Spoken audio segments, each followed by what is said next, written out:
自美国总统拜登上任以来，就采取中东收缩政策，美军逐渐从中东撤兵。很多人认为，在美军收缩中东布局后，将精力转到印太地区，中东地区会逐渐正常化。然而，美军要想走，没那么容易。中东新一轮冲突再次爆发。5月10号到12号，以色列方面证实，加沙地带武装人员向以色列至少发射了1500多枚火箭弹，造成以方6人死亡，100多人受伤。而以色列军队的报复空袭导致加沙地带67人丧生，包括17名儿童，还有400多人受伤。以色列军方还放狠话，报复才刚开始。多架战机轰炸哈马斯阵地盘踞地后，以色列还将进一步扩大进攻规模。同时，以色列军方还和安全总局联合行动，出动特种部队、无人机联合展开定点清除行动，并宣称已经斩首哈马斯16名高级指挥官。除了空中部队外，以色列国防部发布照片还显示，以色列陆军自行炮部队、火箭炮部队都投入了战斗，局势恐怕再度升级。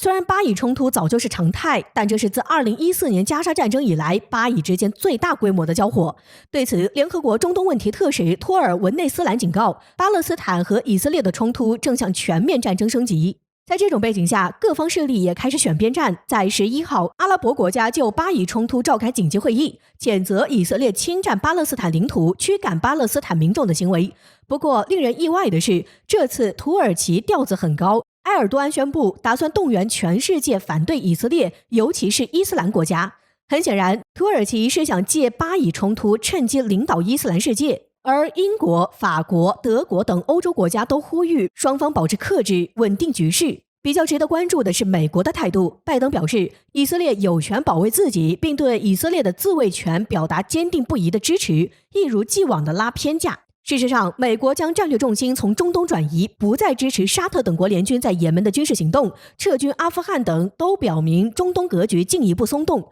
阿拉伯世界也逐渐缓解关系，就连伊朗和沙特这对宿敌都开始接触，土耳其也在和沙特、埃及缓和关系。在这种情况下，以色列极易被中东边缘化。除了这次巴以冲突，前段时间以色列还接连轰炸伊朗核设施、货轮、油轮等，并且轰炸叙利亚首都，搞乱中东，并试图再次拖美国下水。美国想重返亚太，以色列偏不让，来容易，想走没那么简单。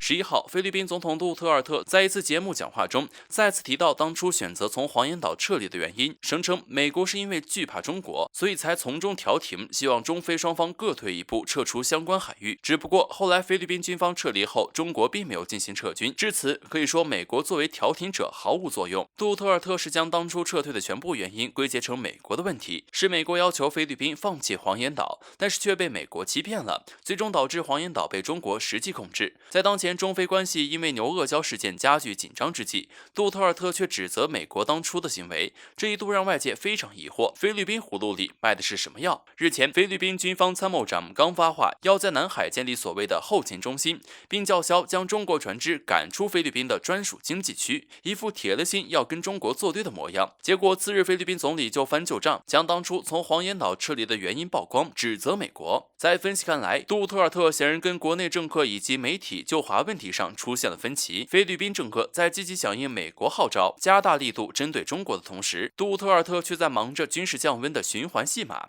可见杜特尔特是不希望与中国翻脸的，想来才会在这个时候搬出以前的事情。或许在外界看来，杜特尔特之所以会提到当年菲律宾军方从黄岩岛撤离的事情，是为了凸显美国欺骗了菲律宾，但实际上更关键的在于美国惧怕中国，才会要求菲律宾军方从黄岩岛撤离。现在包括菲律宾高层在内的多方人士均对中国产生反感，反而向美国示好。杜特尔特多次对外指责自己人在目前看来没有起到任何效果。在此背景下，杜特尔特开始着急了，用美国惧怕中国凸显出在面对中国时美国内心的慌乱和害怕。至于当初为什么美国没有保障协议的履行，也没有采取任何行动，杜特尔特表示不知道，但可以肯定的是，美国担心与中国反目。顺着这个角度可以得知，多年前美国都害怕中国，更不用说这些年年中国各方面的发展有多让美国害怕了。当然，不排除杜特尔特的言论有挑拨的嫌疑，但更多的很可能是为了敲打菲律宾国内的亲美人士。毕竟他明年即将卸任总统，用这种方式告诉这些人，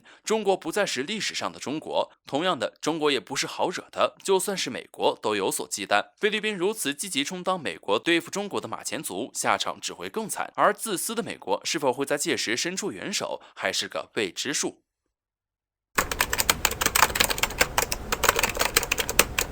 近日，根据南海战略态势感知发布的消息称，5月11号，美国海军的一架 MQ-4C 无人侦察机、2架 P-8A 反潜巡逻机、1架 EP-3E 电子侦察机，以及美国空军的一架 RC-135W 电子侦察机前往南部海域进行侦察。另外，在此期间，还有2架美国空军的 KC-135R 加油机为这些军机提供了空中加油辅助。我们通过这些军机的型号可以知道，美军现役的主要侦察机差不多都到齐了，而美军兴师动众的意图非常明显，那就是想来窥探我军情报，掌握我军在南海的最新动向。根据这些美军机不完整轨迹绘制的热力图显示，我们不难发现，在台海海峡南口是美军侦察的重点区域，并且军机的飞行轨迹十分密集，意味着侦察强度非常的高。因此，美军这次的军事行动很显然是冲着台海问题来的。我们都知道，在拜登上台以后，美国就极力拉拢盟友围堵中国，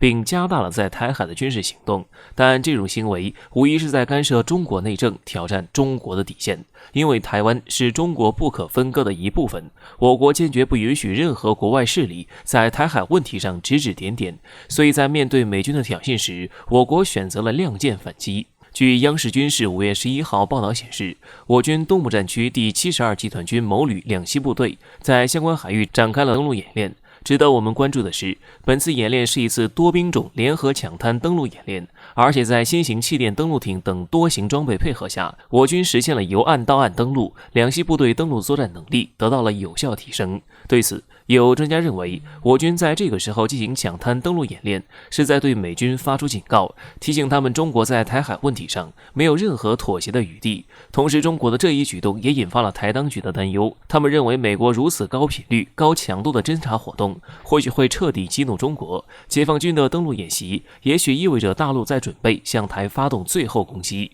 最后，我们想说，近段时间以来，美国及其盟友们在台海的动作已经够多，中国也在积极地做好战斗准备。如果这些反华势力还在台海问题上继续挑战中国底线，或许到最后就真的会像台当局担心的那样，中国动武可能就要提前。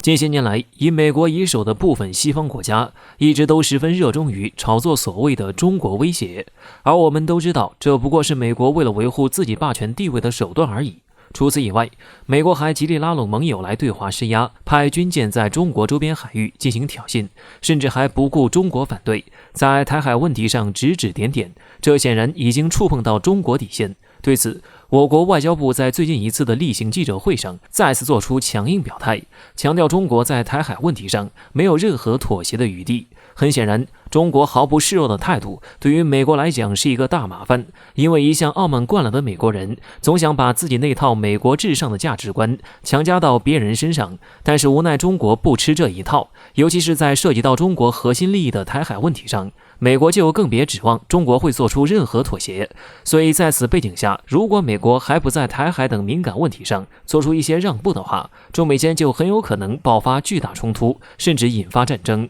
然而，根据美军这些年对中美战争进行推演的结果来看，美军都失败了。因此，为了避免这一切的发生，美国最近开始向中国释放缓和信号。据美国外交政策网站报道称，一位五角大楼的高级官员透露，目前美国政府正打算与中国增设防务热线，来防止双方爆发潜在冲突。很显然，美国这时已经意识到了，如果在台海问题上继续僵持下去，中美势必会爆发剧烈冲突，因此美国才主动想与中国建立新的沟通机制，来避免中美冲突的进一步升级。实际上，美国近期对华释放缓和信号的表现不止这一个。前不久，美国国家安全委员会印太事务协调员坎贝尔还对外宣称，美国不会公开做出协防台湾的表态。对此，有分析人士认为，这一举动不仅透露了美国想要缓和当前紧张的台海局势，也是在提醒台当局要收敛一点，不然把中国彻底惹怒，美国也不会为台出头。而这样一来，美国就是在打自己的脸。之前对台做出力挺的承诺，如今也成了笑话，以至于一直把美国当靠山的台当局，也是时候该清醒一点，否则必将成为大国博弈下的牺牲品。